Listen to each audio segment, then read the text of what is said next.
Le langage est une représentation secondaire de l'expérience. Bonjour à tous et bienvenue dans ce 22e épisode d'Electron Penseur.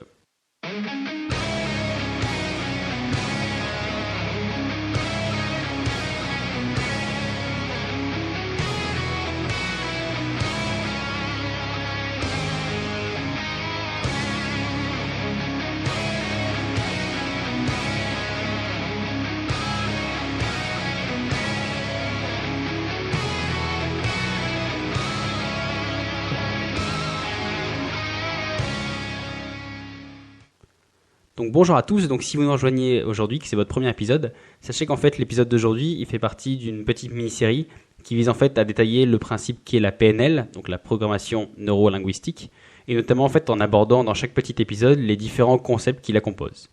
Donc aujourd'hui, donc dans ce 8e et avant-dernier concept, on va parler encore une fois de plus du langage et de la communication, mais cette fois-ci on va la regarder par rapport à un élément original et nouveau qui est l'expérience. Donc, pour rappel, le concept du jour, c'était « le langage est une représentation secondaire de l'expérience ». Donc, en fait, finalement, ce concept, il traduit bien en fait, le fait que dans des situations, même dans bien des situations vécues, l'histoire que vous raconterez, elle sera toujours plus fade que la sensation de l'expérience vécue. Pour vous illustrer ça, je vais vous donner un exemple. Prenons par exemple l'exemple d'une aventure mémorable que vous avez avec des potes et que vous voulez la raconter à un de vos amis qui n'était pas là. Donc, finalement, en fait, vous allez bombarder votre interlocuteur avec votre vécu, votre avis, votre ressenti, votre vision et votre souvenir de l'histoire qui s'est vraiment passée. Mais le problème en fait, c'est que même déjà, ça va être, on va dire, assez assourdissant pour lui en face de tout prendre, mais que de toute façon, il suffit même que vous ne soyez pas tout seul à raconter, mais que vous soyez même que deux, et vos avis, tantôt ils vont se superposer, ou tantôt ils vont s'écarter, vous n'allez pas avoir le même point de vue, ou le même vécu, ou autre. Donc du coup, voilà, c'est pour dire que vous vous rendez compte que c'est déjà un peu un fouillis. Et regarde, on va dire que même si vous émettez vraiment du cœur et de la vie, et ben votre histoire, elle restera une histoire. Elle ne vaudra pas l'expérience vraiment que vous avez vécue, donc vous avec vos amis et de tous ceux qui étaient là à ce moment-là.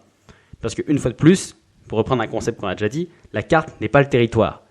Et justement, en fait, c'est que là, même si vous racontez tellement bien que voilà, vous faites vraiment vibrer la personne qui est en face, parce qu'on va dire que vous y mettez du cœur ou que voilà, vous êtes un bon orateur, et ben en fait, la seule chose que vous allez produire chez la personne d'en face, c'est juste un profond sentiment de frustration de pas avoir été là, de pas avoir vécu cette expérience. Donc pour dire que, on va dire même intrinsèquement, genre le besoin d'expérience, il va se ressentir chez la personne d'en face, parce que voilà, ce que vous allez lui raconter, il connaîtra l'histoire, mais ce qui vraiment le manquera et vraiment le frustrera au plus haut point, c'est de pas l'avoir vécu. Et encore, ici voilà, pour ce petit exemple, on parlait juste d'une simple mésaventure entre copains. Alors imaginez si vous deviez traduire avec des mots ce que vous avez ressenti face à un paysage, après un exploit ou un coup de foudre. Donc là, ça frise carrément la folie. Là. Autant vouloir expliquer le concept de couleur à un aveugle. C'est exactement la même chose. Bon courage. Parce qu'en fait, l'idée du jour, c'est que la narration, la transmission ou l'explication de quelque chose, elle sera toujours, je dis bien toujours, différente de la réalité de l'expérience vécue. En effet, on va dire que même avec les meilleures intentions du monde, j'entends par là, sans vouloir mentir, on va dire pour enjoliver les choses, eh ben on ne transmettra jamais les ressentis de l'expérience qu'on a vécue. Elle sera toujours soit embellie, donc involontairement ou non. Par exemple, elle peut être embellie volontairement si vous voulez faire passer un événement qui s'est produit pour mieux que ce qu'il était vraiment, ou involontairement si au contraire vous avez, je sais pas, voilà, si vous avez été devant un paysage, ou voilà, quand on prend l'exemple du début, si vous avez été face à une expérience mémorable, et bah du coup, voilà, pour vous, ça vous a tellement transcendé que vous en aurez forcément un point de vue et une vision qui est carrément beaucoup trop amplifié par rapport à ce qui s'est vraiment passé. Donc ça peut être embelli volontairement ou involontairement, ou soit, ce qui est souvent plus probable, comme dans la plupart du temps, en fait, c'est un pâle reflet de l'intensité de l'expérience. Par exemple, je vais prendre l'exemple, si vous essayez d'expliquer à quelqu'un, je sais pas, que vous étiez sur un sentier de randonnée, perdu au milieu de nulle part, oui, je sais, que je vais dire là, pour ceux qui reconnaîtront, c'est quelque chose qui m'est vraiment arrivé, c'est quelque chose, on était voilà, perdu au milieu de nulle part sur un petit sentier de randonnée, avec personne que nous, avec le soleil qui se couche dans la mer, et ben, genre, on essaye de mettre des mots, là, j'ai essayé de vous l'expliquer, mais on peut pas traduire toute l'expérience, tout ce qui s'est passé derrière, tous les vécus, les sensations, le soleil, voilà, qui réchauffe avant qu'il commence à faire complètement nuit. Donc du coup, voilà, c'est pour vous dire que, en fait, dans la plupart du temps, même un beau discours que je pourrais faire, même si je faisais un beau récit, même si j'écrivais un bouquin en détaillant tout, même si je faisais un film, et ben du coup, ce serait toujours qu'un pâle reflet de vraiment l'intensité qu'il y avait juste à vivre juste cette expérience-là. Et en fait, finalement, quand on y pense bien, en fait, l'expérience, elle est quasiment impossible à transmettre. Parce que finalement, elle se vit tout simplement. On ne peut pas vraiment la transmettre. Même par exemple, quand on prend, je sais pas, par exemple, la méthode qui peut être genre voilà, d'être en apprentissage, donc on va dire voilà, être un petit nouveau qui va avec on va dire un maître pour qu'il nous transmette son savoir. Et ben en fait finalement il nous transmet pas de l'expérience, il nous fait vivre des choses, il nous donne de l'expérience. Voilà, en fait l'expérience on peut pas la donner, on est obligé de l'acquérir par soi-même, d'essayer de la voilà en essayant, en se ratant, en étant sur le terrain quoi. Et l'exemple le plus flagrant pour montrer que justement on peut pas transmettre, ou alors c'est très très dur de transmettre une expérience. Le meilleur exemple, je pense que c'est les films d'horreur. Parce qu'on va dire que dans la réalité, la plupart des gens, il suffit juste de vous poser tout seul, ou même de nous poser tout seul, au milieu d'une forêt en pleine nuit, et en fait, ça suffit chez beaucoup de gens à provoquer ce que les films, ils s'efforcent de faire, d'atteindre, on va dire, presque la même chose. Juste, et alors, par contre, eux, pour atteindre ça, il faut qu'ils s'efforcent avec de la musique, de la mise en scène, des effets spéciaux, des méchants vraiment moches, voilà, des morts. Alors que dans la réalité, la seule chose qu'ils essaient de faire, c'est un peu le même sentiment de peur que vous avez juste à être voilà, simplement dans une forêt avec on va dire, juste les bruits de la forêt, pas des monstres ou des trucs qui vous courent après. Donc du coup voilà, et eux ils sont obligés de mettre toute une mise en scène, tout un truc avec de la musique, avec des screamers et tout ça pour essayer, tant bien que mal, d'atteindre cette petite expérience que vous auriez vécue si vous aviez été dans la forêt. En plus de ça, je pense qu'en fait finalement l'expérience c'est pour moi le meilleur canal d'apprentissage. Donc je m'explique, en fait c'est parce que pour ça, je pense que c'est pour ça que les praticiens, donc ceux qui sont sur le terrain, on va dire qui connaissent la pratique, qui connaissent peut-être pas toute la théorie, mais qui connaissent la pratique, et ben ils sont très souvent, même quasiment tout le temps, ils ont toujours l'avantage sur les théoriciens, qui eux voilà connaissent les concepts, voilà les forces, les formules et tout ça. On a tous un peu ça, on connaît tous peut-être dans notre entourage ou autre un oncle par exemple qui est ingénieur ou autre, qui est bardé de diplômes. Qui, si vous jetez une balle, il est capable de faire le calcul de la balle pour savoir où elle tombe ou autre. En pratique, vous avez toujours un grand-père ou autre, ou voilà, quelqu'un qui est vraiment très pratique. Et ben lui, il a peut-être pas fait d'études. Par exemple, lui, quand il faut qu'il fasse une table, et ben il passe pas 2 heures à faire des calculs pour voir où est-ce qu'il faut qu'il plante le clou. Lui, il plante le clou, ça marche pas, hop, il l'enlève, il le replante à côté jusqu'à ce que ça marche. Donc du coup, voilà, il a d'un côté les praticiens et de l'autre côté les théoriciens. Pour mettre un côté un peu plus mystique derrière, on pourrait dire en fait, c'est ce qui oppose la méthode, on va dire un peu dans l'histoire antique, des Égyptiens et des Grecs. Les Égyptiens, par exemple, s'ils veulent lâcher une balle sur une table depuis une certaine hauteur, et bien ils vont la lâcher à un endroit, si elle tombe à côté, ils vont la décaler un peu, et ainsi de suite, ils vont essayer, jusqu'à ce que ça tombe. Donc c'est des très bons praticiens, puisqu'à la fin, ils sont capables de faire des choses, on va dire juste par une longue suite d'essais-erreurs. Alors que les Grecs, eux, c'est des théoriciens, c'est-à-dire que voilà, il n'y a pas de secret, voilà, c'est eux qui sortent des grands trucs philosophiques, des grands calculs et tout ça, pour dire, je lâcherai qu'une seule fois la balle, mais peut-être pour ça, il va falloir que je passe 2 ans à faire des calculs pour savoir où lâcher la balle en fonction du vent ou autre. Donc du coup, en fait, finalement, on va dire que d'un point de vue expérimental, finalement, parce que c'est le sujet aujourd'hui, et du coup, en fait, c'est toujours les praticiens qui ont l'avantage, parce que eux, ils ont fait l'expérience, eux, ils connaissent la réalité de terrain, et surtout, eux, ils sont habitués à ce que tout se passe pas comme prévu, et à faire avec pourtant. Parce que les théoriciens sont beaucoup moins aptes à apprécier. Puisque par exemple, voilà, si on peut prendre notre grec qui s'entraîne pour lâcher sa balle, et voilà, lui il va devenir fou si au bout de ces 2 ans de calcul, finalement il y a plus de vent qu'au début de ce qu'il avait calculé, et ses calculs sont faux et la balle tombe à côté. Voilà. Je pense que voilà, pour enfoncer un peu toujours l'idée que je pense que l'un des meilleurs apprentissages, c'est vraiment de s'impliquer, c'est de vivre. Il y a une super citation de Benjamin Franklin qui dit tu me dis et j'oublie, tu m'enseignes et je me souviens, et tu m'impliques et j'apprends. Donc pour moi, en fait, voilà, c'est vraiment ça. En fait, pour moi, le meilleur des profs, le meilleur des enseignements, voilà, on va dire le meilleur des profs, c'est pas forcément celui qui explique bien. C'est pas celui forcément qui fait les plus beaux schémas, qui fait les meilleures démonstrations. Pour moi, en fait, c'est celui qui fait vraiment vivre le cours à ses élèves. Celui qui les rend vraiment acteurs de leur apprentissage. Alors oui, je sais, j'étais un peu aussi dans le milieu scolaire, je sais que c'est parfois très utopique d'essayer de faire ça, de dire ah oui, il faudrait que les élèves soient acteurs de leur enseignement, parce que le plupart du temps, de toute façon, ils s'en foutent, les élèves. On va pas se mentir, on a tous été comme ça. Mais on va dire que je pense que ça reflète vraiment le réel niveau d'implication du prof dans son cours. Parce qu'on va pas se mentir, finalement, tous les profs, même les élèves, tout le monde, ils savent que finalement, un élève, il réussira beaucoup mieux et il comprendra beaucoup mieux seulement s'il s'implique. Mais on va dire, dans la vie, il y a 2 différents types de profs. Il y a les profs qui envoient les élèves au tableau et il y a ceux qui distribuent juste le corrigé. Pour vous donner encore un exemple, durant mes études en fac de sport, en fait, j'ai connu 2 profs juste la première année dès que je suis arrivé. Donc le premier prof, en fait, c'était un prof qui était agrégé qui donnait des cours à la fac de médecine. Donc c'était aussi le directeur de l'école de kiné et c'était un grand médecin, voilà, un peu reconnu parmi les siens et tout ça. Et de l'autre, en fait, c'était juste un prof normal. Il n'est pas de doctorat, il n'avait pas non plus la classification de maître de conférence ou autre. Et en plus, il était petit. Donc, vous pourrez me dire, il y en a un qui partait avec moins de prérequis que l'autre. Et finalement, quand on regarde bien, le premier, il s'en foutait de nous. Parce que finalement, nous, on lui faisait perdre son précieux temps avec nos questions stupides de sportifs, de demander pourquoi ça c'était ça ou pourquoi. Donc là, vous allez me dire, oula, ok, bon, t'as changé, c'est quoi cette haine gratuite pour tirer dessus?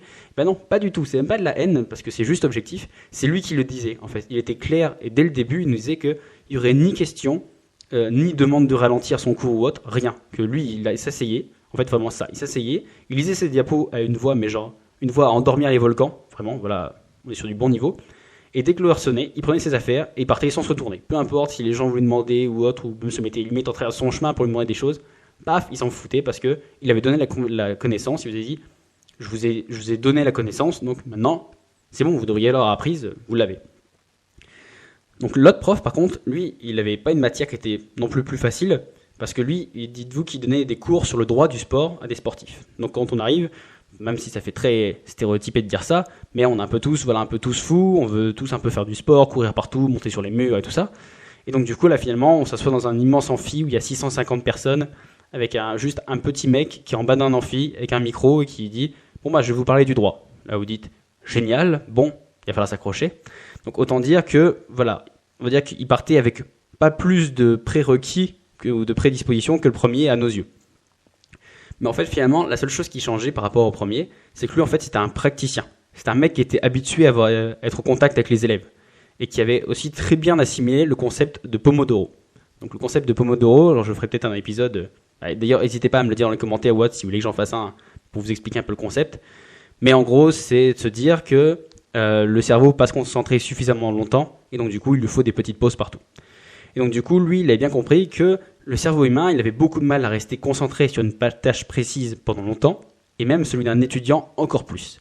Donc du coup, toutes les 15 à 20 minutes, il détournait l'attention, soit par une plaisanterie, ou soit en nous demandant ce qu'on ferait dans telle ou telle situation. La plupart du temps, même par rapport au cours, par exemple, il disait, voilà, je vous ai appris ça, voilà par exemple, voilà le texte, et hop, tiens, toi là-bas, si jamais t'étais confronté à telle situation, qu'est-ce que tu ferais avec là ce qui est marqué, à quoi tu ferais recours, ou qu'est-ce qui pourrait peser contre toi comme charge ou autre.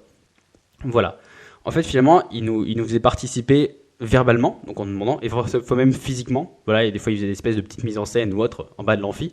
Donc du coup, voilà, on en sentait vraiment impliqué. Et donc finalement, on a retenu certaines choses parce qu'ils nous ont fait rire dans ces blagues ou autres, mais en fait, on en a compris et appris beaucoup plus parce qu'on les a vécus, parce qu'il nous a fait participer, parce qu'on était dedans, parce qu'on revoit encore nos potes, voilà, à la place, voilà, je sais pas, du mec qui vient protester parce qu'il y a tel petit truc sur le droit ou autre. Donc du coup, voilà, on était vraiment dedans.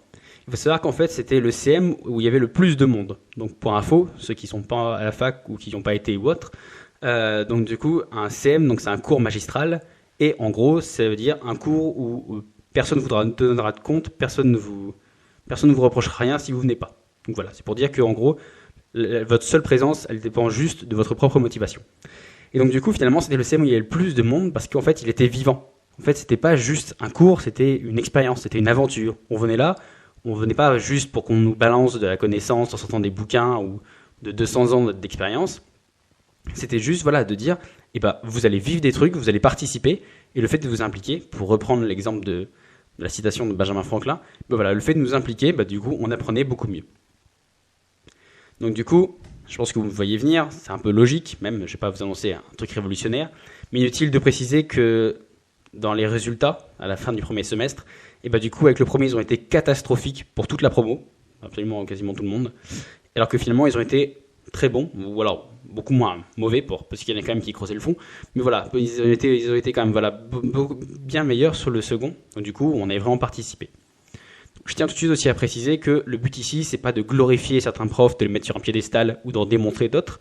Le but, en fait, c'est juste de vous montrer un exemple objectif de ce que c'est que l'implication et l'expérience et comment, en fait, elles elle peut être beaucoup plus efficace sur l'apprentissage. En fait, on peut apprendre, voilà, en lisant des bouquins, en regardant des formations, en allant, voilà, à des séminaires ou autres. Mais finalement, vous serez jamais aussi bien formé que quand vous serez vraiment là dans l'expérience. Vous serez vraiment en train de la lire. Vous pouvez lire, je sais pas, des livres de survie ou autre. Donc voilà, vous pouvez être un bon théoricien, de dire ah oui, alors si je suis dans telle situation, je prends tel arbre, avec ça je peux faire du feu ou faire une cabane ou autre. Mais bon, vous serez toujours plus mauvais que le mec qui a peut-être pas lu tous ses bouquins ou autre, mais qui passe son temps lui dans la nature à dire bon, j'ai essayé ce bois-là, ça marche pas, j'ai essayé ce bois-là, ça marche pas. Bon là il pleut, du coup, vaut mieux que je fasse ça, vaut mieux que je fasse ça. Donc c'est pour vous dire qu'en fait finalement au niveau de l'apprentissage, il y aura toujours un avantage pour ceux qui ont privilégié l'expérience à, on va dire, juste la connaissance. Donc voilà, avant le petit call to action qui est à la fin de tous les épisodes, donc la petite passage à l'action. Donc du coup, comme vous le savez sûrement, donc en ce moment même, là, j'enregistre là, on est à fin avril. Donc du coup, en ce moment même, en fait, la série Game of Thrones, elle passe son plein pour l'ultime saison. Et donc du coup, à cette occasion, j'ai décidé de vous préparer une série de petits mini-articles donc sur les différents personnages emblématiques de cette série. Et donc du coup, à ce titre, en fait, j'ai fait des petits articles qui sortent tous les jours à 19h. Donc si vous voulez aller voir, c'est très simple, il suffit juste de vous rendre sur la page Facebook, donc tapez juste Electron Penseur, et donc du coup là vous verrez, vous pourrez être tenu comme ça au courant des derniers articles et des derniers épisodes du podcast. Et donc du coup voilà, si ça vous intéresse, vous savez où trouver ça. Voilà, alors du coup, moi je passe maintenant à mon petit call to action.